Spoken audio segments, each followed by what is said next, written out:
Hey everyone, Mr. Sujano here, your source for gaming, tech, emulation, and open source news. Let's get started. Alright, we'll kick things off with another questionable emulator on the Google Play Store, and this one's called 33DDSS, and it says Citra in the screenshot. The crazy part about this is that this emulator has over 100,000 downloads. That is quite a bit, especially for an emulator of this kind. The description of this one says it's got turbo buttons, customizable keys, and an original engine. I highly doubt that. Now, many questionable emulator apps on the Google Play Store often pop up in early access, like this one, and then that way people cannot review it and there is no star rating attached to it. However, they will contain ads. The developer basically makes money while people download it and figure out whether or not it works, and more often than not, it doesn't work. Now, I took a quick peek at the 33DDSS app on my phone, and surprise, surprise, the very first thing that happened when I tried to open it was that it played multiple ads. Go figure. And it turns out it seems it's just a clone of Lemeroid. Fortunately, stuff like this is being recognized by a whole bunch of different places here, and I'll say be careful out there, and knowledge is power. Next up, this one's a quick one but a fun one. Reportedly, an original Xbox, a very rare one, was donated to charity. It's the Hulk Edition Xbox. From my understanding, 50 of them were made as part of a contest. Only 36 of these were won, and there's 16 of these that are unaccounted for. It's reported that this is going to go for about $11,000. While I'm not necessarily a fan of outrageous prices for retro games, at the same time here, this is for charity, so this may be a very good thing. Let me know your thoughts about this one in the comments below. And speaking about fun stuff, check this out on Twitter. It's by Codebound. Once again, continuing our trend of unreleased games, a prototype of the unreleased Game Boy Advance version of Black Sigil, Blade of the Exiled, also known as Project Exile, dated about 2 years before the release of the DS version. And sure enough, the link goes to archive.org where you can learn even more about it. If you are curious about this one, I'll drop a link to the tweet in the description below and feel free to check it out. And speaking about checking stuff out, next up we're talking about Devolver Digital. And Devolver just had their Direct for 2024. I'll drop a link to it in the description below.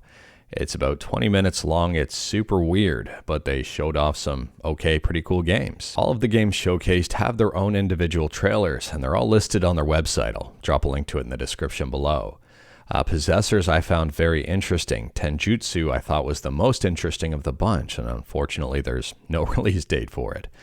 And there's Angerfoot, The Crush House, Cult of the Lamb Unholy Alliance, which I think a lot of people might like, and the Talos Principle 2, Road to Elysium. If you took a look at the Devolver Showcase, let me know your thoughts about it in the comments below, and let me know which game you thought looked the best in the comments below. Next up, we're quickly talking about Summer Games Fest, and Video Games Chronicle has an excellent page if you've missed a whole bunch of the things. I'll drop a link to this page in the description below. They've got every single game listed from day of the devs, and including screenshots here and some details. It's a great one-stop shop for pretty much everything that happened the other day. One of the games that really caught my eye was Petal Runner, and that's because it looks a lot like Pokemon used to. Now in this game, apparently you deliver some pets and there's some mini games, so it might not be my cup of tea. But at the same time here, visually, the game looks good. And speaking about Pokemon, next up we're talking about Palworld. And Palworld just had a brand new trailer called the Sakurajima Update. There's brand new pals, a brand new level cap, a new area, PvP mode, and even more. The update hits on June 27th, and they say there may be a chance to try this one out before it goes live. If you still play Palworld, if you're looking forward to this one, let me know in the comments below. Next up, we're quickly talking about Digital Eclipse, and they put out a brand new trailer for Mighty Morphin Power Rangers Rita's Rewind. It's a brand new beat-em-up that looks really good. To be honest with you, I'm not a big Power Rangers fan, but at the same time, the gameplay here looks extremely interesting. It is up on Steam. Unfortunately, there is no release date, but you can add it to your wish list. Let me know your thoughts about this one in the comments below. Next up, we're quickly talking about some Linux gaming here with Proton, and there's a brand new version of Proton Experimental that just dropped. It adds a few new games listed as playable: Siberia, Zachariah Pinball, and Sleeping Dogs Definitive Edition. On top of that, they've improved support for workshop levels in Zeepkist. They've fixed Yakuza Kiwami not working on certain setups. They've improved microphone support with Squad. And they've improved language support for Guild Wars 2. And speaking about language support, next up we're talking about a brand new ROM hack for Shin Megami Tensei 2.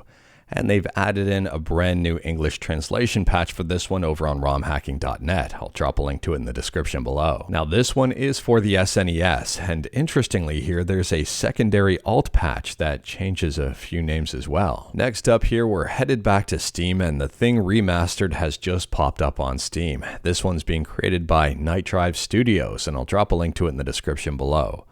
Unfortunately, there is no release date just yet. For those who may be unaware, this is a remaster of the third-person survival horror shooter that was released back in 2002, and based on the description, I can't see that it's got Denuvo or anything like that on it. However, speaking about Denuvo, and last up here, we're talking about Black Myth Wukong, which was just showcased, and yes, this one's got Denuvo. So according to the Steam store page, there's still no release date just yet, but it does say it incorporates third-party DRM. Denuvo. And speaking about Steam, next up we're talking about a very weird game on Steam that seems to be super popular for unknown reasons. It's called Banana. I posted about this one on the community tab on this YouTube channel, and apparently it's extremely popular. And all you do in this one is click a banana for rewards every now and then. And I mean, I'm not joking with you here. Gameplay on this one is super simple, and I guess you can sell rewards for a couple of cents here or there, maybe a couple of bucks every now and then. Let me know your thoughts about Banana in the comments below. I can't understand why this game is so popular. And last up here, we're talking about Windows Recall. And Windows Recall is having a very positive reception in a way that they probably didn't want it to. Carl Ritchell, who is the founder and CEO of System76, says, Linux hardware sales have increased considerably when Apple moved to the touch bar and removed the physical escape key. Windows Recall is a similar moment. I don't know about you, but I get excited when I hear Linux is gaining in popularity, and I'm not the biggest fan of Windows Recall, but I guess this is a nice silver lining. But anyways, that is all I've got for you in this one. Straight to the point, all stuff and no fluff. We talked about a few things in this video. It was shorter than normal.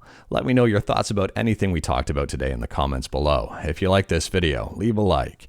If you didn't like this video, leave a like. Hit that subscribe button, check out my other videos. Don't tempt fate, save your state.